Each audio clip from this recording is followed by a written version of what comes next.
around us, because you are inspiring, you are actually a living disciple.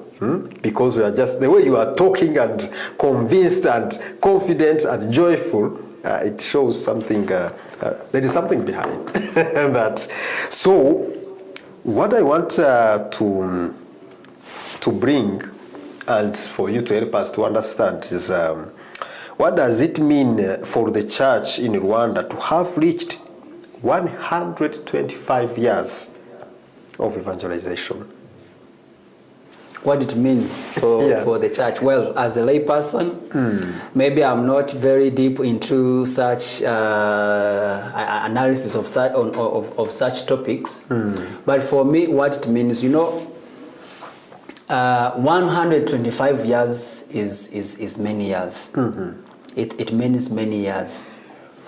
So, if someone begins something, and it survives I would say, the winds and the storms of this life for 125 years. And that thing is still alive and active and changing lives of people. Because this is what, for me, I would give as a perspective of the church. It's something to celebrate. Because that period is already full of memories. Some of them may be negative, or maybe challenging, but normally, because the church, the life of the church is still vivid, is something that we can still see in the lives of people. It means a lot. So what does that mean? For me, it means that if the church has been there for 125 years, for me it means that there is hope that the church will continue to be. And maybe even, with more blessings and more works in the lives of people. So for me, counting on the experience with well, I'm a lawyer, so most of the time... By profession. Yes, by profession. Yeah. So most of the time I also talk of evidence. So it is evident that if someone has started something, so Christ has started through the missionaries something in Rwanda as the church. There might be storms, there might be, anything. But the fact that this thing has been there for 125 years is, gives the hope that it will continue to be there. Of course, God will continue acting, but also through us. So it is also incumbent upon us to continue to build it. There's a foundation, there's a life that has been lived, but what is our role to ensure that in terms of, there is this Christian event that happened, and it continues to happen in the lives of people. So what do we do to sustain that? What is our role? It may not be necessarily the role of the priests only and bishops and the pope. So what do we do as the laity to continue this work that was begun around that time? So for me, those memories give a reflection, I would say, or an assurance that this thing will continue to be. Yeah. Wow. So why do you think that, is this jubilee considered a time of blessings, or let's say just divine gifts for us as Catholics? Yes, indeed, indeed. Because let's say if the church were a company, because you are the one who started that, so I'll continue maybe bringing that analogy.